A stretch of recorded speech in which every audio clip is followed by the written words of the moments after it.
Bismillahirrahmanirrahim. Assalamualaikum warahmatullahi wabarakatuh. Alhamdulillah. Alhamdulillahillazi an'amana bi ni'matil iman wa bi ni'matil islam. Wa nusalli wa nusallim ala khairil anam sayyidina wa maulana Muhammadin wa ala alihi wa ashabihi rasulillahi ajma'in. Puji syukur kepada Allah Subhanahu wa taala yang telah memberi nikmat iman dan kesehatan kepada kita semua. Tak lupa salawat serta salam kita hadiahkan buat junjungan alam kita, yakni Nabi besar Muhammad sallallahu alaihi wasallam, dengan melafazkan Allahumma shalli ala sayyidina Muhammad wa ala ali sayyidina Muhammad. Assalamualaikum ya Rasulullah. Baik, yang saya hormati Bapak Anggi Dharma MPD selaku dosen psikologi umum serta kawan-kawan yang saya banggakan. Di sini saya akan menjelaskan materi dari mata kuliah psikologi umum, yaitu sejarah dan aliran psikologi. Baik, kita masuk kepada materinya. Ilmu psikologi ini diakui sebagai ilmu mandiri pada akhir abad ke-19. Berbagai model dikembangkan mengenai apa yang semestinya menjadi subjek studi psikologi dan bagaimana studi tersebut dilakukan. Secara spesifik, 2 abad sebelum abad ini, berbagai model psikologi saling bersaing untuk mendominasi yang lain. Dalam psikologi, banyak sekali dijumpai pengertian psikologi yang berbeda-beda. Nah, pendapat inilah yang akhirnya melahirkan konsep atau teori dari aliran-aliran psikologi. Kemudian psikologi menurut bahasa. Dalam bahasa, psikologi diartikan sebagai jiwa dan logos atau ilmu. Bahasa ini diambil dari kata bahasa Yunani kuno. Sehingga dalam arti kata, psikologi adalah ilmu yang mempelajari tentang jiwa atau mental. Kemudian psikologi tidak mempelajari jiwa atau mental ini secara langsung karena jiwa tadi yang sifatnya abstrak atau tidak tampak oleh indera penglihatan. Tetapi psikologi membatasi pada manifestasi dan ekspresi dari jiwa atau mental tersebut, yakni berupa tingkah laku dan proses kegiatannya. Sehingga psikologi dapat didefinisikan sebagai ilmu pengetahuan yang mempelajari tingkah laku dan proses mental. Secara keseluruhan, dapat disimpulkan bahwa psikologi itu sebagai studi ilmiah mengenai proses perilaku dan proses-proses mental. Psikologi merupakan salah satu bagian dari ilmu perilaku atau ilmu sosial. Kemudian kita lihat dari beberapa pendapat ahli. Mereka mengemukakan pengertian dari psikologi ini. Yang pertama itu ada Wood. Dalam Davidoff, ia mengatakan psikologi itu merupakan episode kesadaran manusia atau yang disebut dengan The Science of Human Consciousness. Kemudian ada Woodward dan Marquis. Mereka mengajukan pendapat bahwa yang dimaksud dengan psikologi itu merupakan ilmu tentang aktivitas-aktivitas individu, baik itu aktivitas yang sifatnya motorik, kognitif maupun emosional. Seperti yang telah dikemukakan oleh beberapa ahli di atas, dapat disimpulkan bahwa psikologi itu merupakan ilmu yang membicarakan tentang jiwa. Hal ini dapat dilihat dari perilaku maupun aktivitas-aktivitas yang dilakukan. Karena itu, psikologi merupakan ilmu yang meneliti dan mempelajari tentang perilaku dan aktivitas-aktivitas sebagai manifestasi hidup kejiwaan. Kemudian kita masuk kepada aliran psikologi. Yang pertama ada aliran behaviorisme.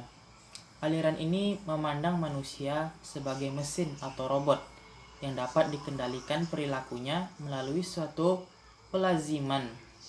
Sikap yang ingin dilatih terus-menerus sehingga menimbulkan maladaptive behavior atau perilaku menyimpang. Yang kedua ada aliran strukturalisme. Aliran ini merupakan aliran yang pertama dalam psikologi karena dikemukakan oleh Wilhelm Wundt setelah ia melakukan eksperimennya di laboratorium. Wundt dan pengikut-pengikutnya berpendapat bahwa pengalaman mental yang kompleks sebenarnya adalah halnya pesenyawaan kimiawi yang tersusun dari unsur-unsur kimiawi. Aliran strukturalisme ini adalah aliran psikologi yang berlandaskan pada konsep sensation dari teori Titchener.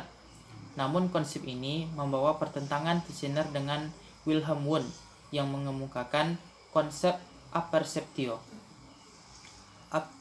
Apperception merupakan kesimpulan akhir yang bersifat subjektif, sedangkan konsep sensation Titchener menekankan kepada hasil pengalaman langsung.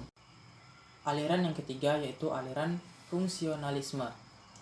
Fungsionalisme adalah orientasi dalam psikologi yang menekankan pada proses mental dan menghargai manfaat psikologi, serta mempelajari fungsi-fungsi kesadaran dalam menjembatani antara kebutuhan manusia dan lingkungannya.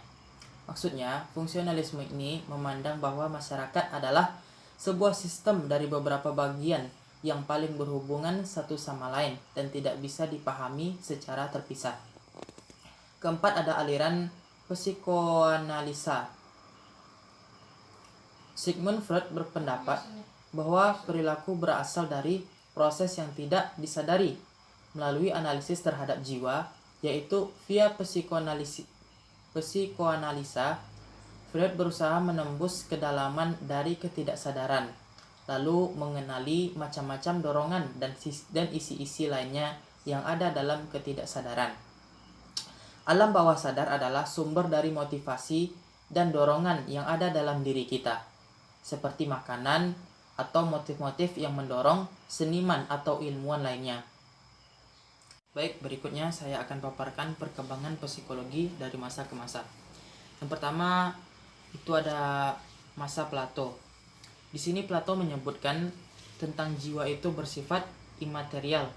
Imaterial maksudnya jiwa itu sudah ada sebelum masuk ke tubuh manusia di alam parasensoris yang kemudian dikenal sebagai preeksistensi jiwa.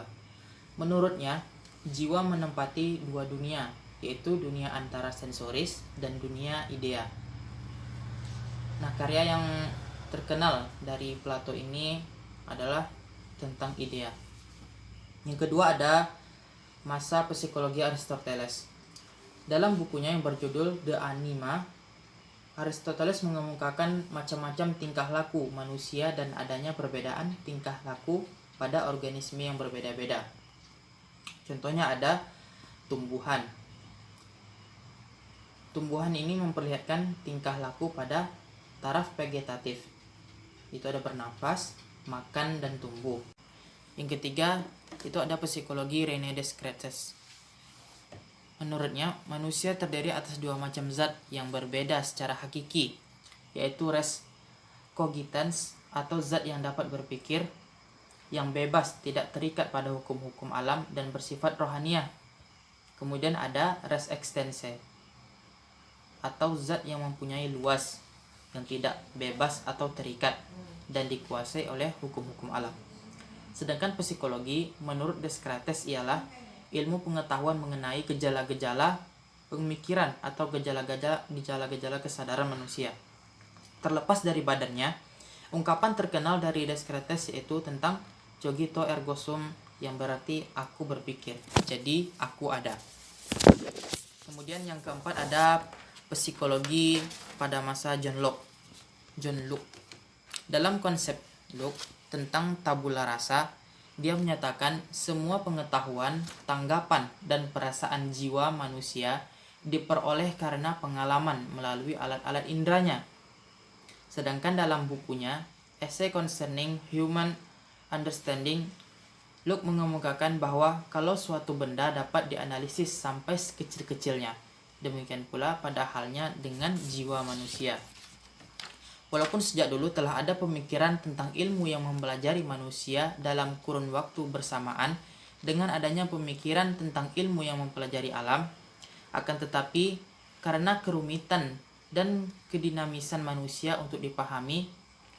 Pada tahun 1879, Wilhelm Wundt mendirikan laboratorium psikologi pertama di University of Leipzig yang berada di Jerman. Ditandai oleh berdirinya laboratorium ini, maka metode ilmiah untuk lebih memahami manusia telah ditemukan walau tidak terlalu memadai. Dengan berdirinya laboratorium ini juga, lengkaplah syarat psikologi untuk menjadi ilmu pengetahuan, sehingga tahun berdirinya laboratorium Wundt ini diakui pula sebagai tanggal berdirinya psikologi sebagai ilmu pengetahuan. Baik, saya akan menjelaskan tokoh-tokoh dari psikologi. Yang pertama itu ada Wilhelm Wundt.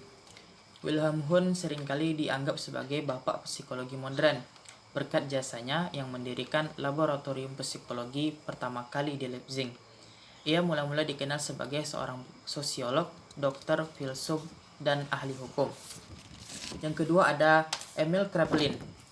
Emil Kraepelin adalah seorang psikiatris yang mempelajari gambaran dan klasifikasi penyakit-penyakit kejiwaan yang akhirnya menjadi dasar penggolongan penyakit-penyakit kejiwaan. Emil Kraepelin percaya bahwa jika klasifikasi gejala-gejala penyakit kejiwaan dapat diidentifikasi, maka asal-usul dan penyebab penyakit kejiwaan tersebut akan lebih mudah diteliti. Kraepelin menjadi terkenal terutama karena penggolongannya mengenai penyakit kejiwaan yang disebut psikosis. Baiklah, mungkin itu saja yang dapat saya sampaikan dari materi sejarah dan aliran psikologi ini. Lebih dan kurangnya saya mohon maaf. Wabillahi taufiq wal hidayah. Wassalamualaikum warahmatullahi wabarakatuh.